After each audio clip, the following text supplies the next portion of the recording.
So you don't want to look at it from an angle of disgust. You want to look at it from an angle of, this is who I am. Hello beautiful ladies, and welcome back to my channel. If you're new here, my name is Yemi of Girl to Mom, and this channel is all about inspiring you to own your life, live up to your potentials, and to be your best self. So please don't forget to click on the subscribe button and the bell notification so that whenever I upload a video, you get notified. And to my returning subscribers, thank you guys for always showing up for me. You guys know that you're amazing. This is the second episode on the series I started in my last video on knowing your self-worth. And in that video, I talked about the importance of knowing your self-worth and some qualities that you can work on to boost your self-worth from within. And I also mentioned in that video, for those of you who watched till the end, that I am going to be uploading a video on how to stay true to yourself and your values this week. But while I was editing that video, it occurred to me that nobody really started off in life with a low self-worth or a poor self-esteem. It's usually as a result of series of events, or maybe an event that occurred in the life of that person. If you're from the part of the world where I come from, you know that any unpleasant emotional experience that you have or had, you kind of have to deal with them on your own. Especially with my generation, you have to deal with these issues on your own because our society focus a lot more on physical needs rather than the emotional needs. So somehow we have kind of developed coping mechanisms to deal with these issues. I attended a ladies conference last year, and the speaker also talked about something like this, that we ladies have come up with masks, with coping mechanisms to cover up for the things that we are dealing with inside. And I'm going to show you the illustration that the speaker used in that conference. So, ta-da! In that conference, we were made to wear a mask, have a little chit chat with our partners. So that's what I'm going to be doing with you guys in this video. So, hi guys, how are you guys doing? I hope you all are doing great. Well, I'm also doing great. I'm fine. I recently bought a Gucci bag yesterday and I'm so happy about it. Okay, so what do you guys think? Okay, that's it. That's the illustration. So what do you guys think of that illustration? Did you guys enjoy talking to me? Did you guys enjoy watching me while I had my mask on? Was that cool? What did you guys think? Personally, I didn't enjoy talking with my partner. The gist was not really flowing. We were not really connecting because she had the mask on and I also had my mask on. But do you guys know that that is how we come up to people? That is how we show up for ourselves. When we come up with coping mechanisms, when we kind of use masks to cover up for our low self-esteem or our poor self-worth, this is how we come up to people. So in this video, I want to share some steps on how you can get your self-esteem and confidence back. The first thing I would say you have to do to get your confidence back is to identify the moment you lost it. For you to gain something back, you have to know who or what took it from you. You have to identify the exact incident that happened that killed your self-esteem and your confidence. And you have to be as detailed as possible. What happened? How did you feel? Who do you blame for that incident? It could be something that happened a long time ago, or it could be something that recently happened, or it could even be a series of events. It may not just be one thing. For some people, it may not be one thing or one incident. It could be a series of events that you cannot even remember exactly when you lost your self-confidence. But you have to go back to when the exact period, the exact moment when you started to feel different. I believe that everyone has that moment that you say that, oh, I used to be very outspoken until, I used to be a very shy person until, I used to be a very friendly person, I used to be a very bubbly person until. So you have to go back and identify that your until moment. I did a little research on what affects us mostly as African ladies, and I just summed it up into two things, into two categories, and that is dysfunctional home and abuse.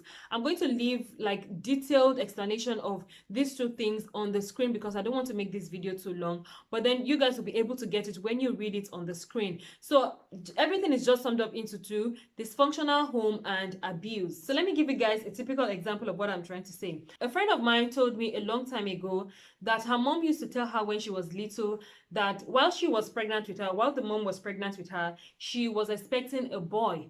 And then she turned out to be a girl. Now, maybe the mom meant it in a bad way, or she didn't mean it in a bad way. I wouldn't know. I wasn't there. But somehow that statement stuck with my friend. Somehow she had the statement at the back of her mind. So she kept on trying to impress the mom that she can be better than any boy, or whatever reason. She just wanted to impress the mother.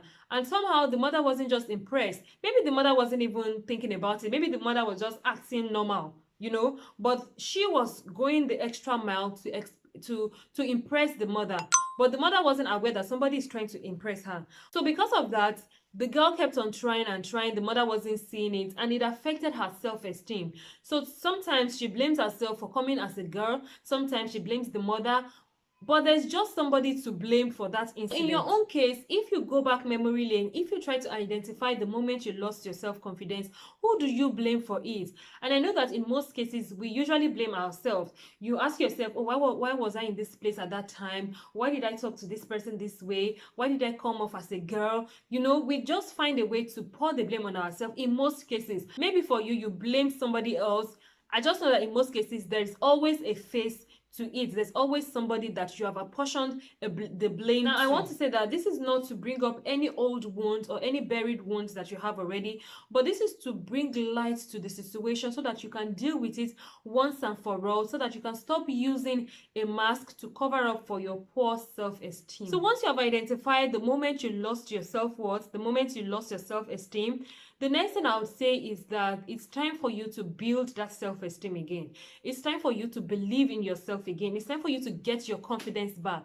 And the first thing you can do is to forgive yourself, to forgive whoever you are blaming for that situation, for that incident that happened. Once you are able to forgive yourself and forgive the person that you blame, then the next thing for you to do is to start rebuilding your self-esteem again. And because these self-esteem issues, they are a thing of the mind, you have to work on your mind by visualizing yourself on how you want to be, how you appreciate yourself. Look at your future self and be proud of yourself so that you are able to affirm yourself in ways that you can actually believe what you are saying. Sometimes I imagine myself living the best life, like living my best life, achieving my goals, doing things, and I'm like, they're not ready for you. Like, the world is not even ready for you.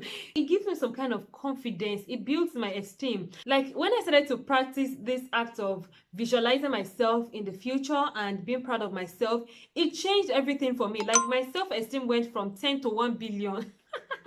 Like, it changed things. Like, I leveled up my esteem game, like I leveled up my confidence game, because I know that I'm much more than whatever has happened to me in the past or whatever anybody has told me in the past. Affirm yourself daily and think well of yourself. Another thing I would say for you to get your confidence back is to begin to live each day as a brand new day. Like a brand new day. Begin to develop that beginner's mindset, you know. When a child is starting to walk, they fall down, they cry, they get tired, but they get up again the next day. Like, they are living in the moment. They are living every day like it's a brand new day. So for you to develop that self-esteem, you have to live each day as a fresh day, like a fresh start.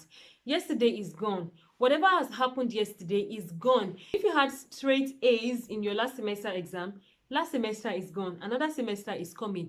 If you were the best graduating student in your set, that is gone. You have to, work on achieving goals in the next phase of life. So whatever has happened yesterday is gone, whether good, whether bad, whether pleasant or unpleasant.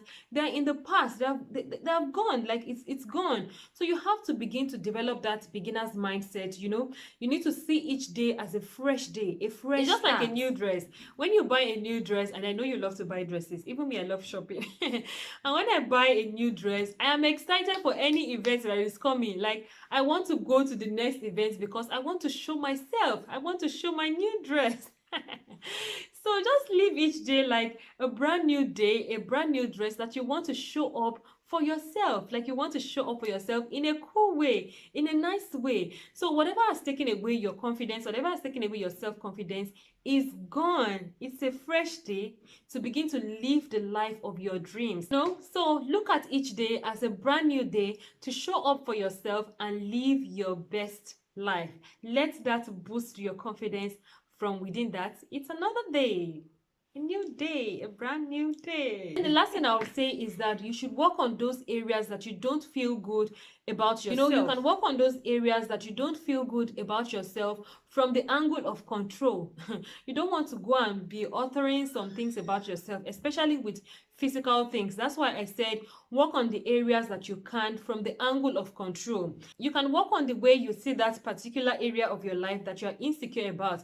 I know this is mostly on our physical looks. For us ladies, mostly about the physical looks. Okay, so you can work on those areas. You can work on how you see it, your perspective. Because it's not in vogue doesn't mean it's bad. Okay, let me say that again. Because that particular body size, that particular stature, or that particular area of your body is not in vogue doesn't mean it is bad. Okay, tomorrow they can wake up and say big stomach is the in thing. They can say big booty is the in thing. It can just change at any time. So you don't want to look at it from an angle of disgust. You want to look at it from an angle of, this is who I am. This is my body. This is how God created me. This is my unique self. You know, we cannot all be skinny. We cannot all be chubby. We cannot all have cute lips and, you know, thick lips and all those things that, you know, they attribute beauty to. So we cannot all be the same. So you just have to embrace your own self, embrace your own kind of beauty, and, you know,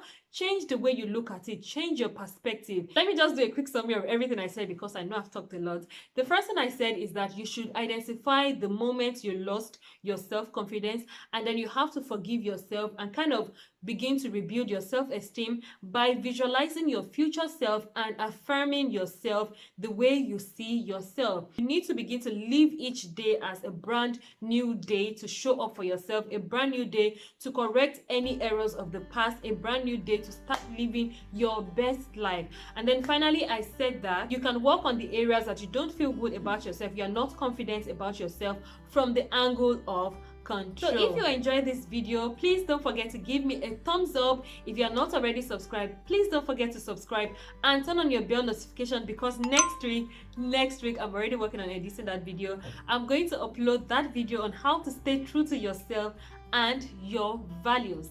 And don't forget to leave me a comment in the comment section on any other thing that you think we can do to get our confidence back, especially for those people who have gone through a particular event that has, you know, taking away their self-esteem. You can leave me a comment on what you think, how we can improve. People read comments a lot. People go to the comment section to read these comments so they can also learn from you as well. I'm trusting that you will leave me a comment. I even trust you guys. You guys are the best. You leave good, interesting comments. I like that. Okay, so don't forget to subscribe, give this video a thumbs up, leave your comments, and I'll see you guys in my next video. Bye bye.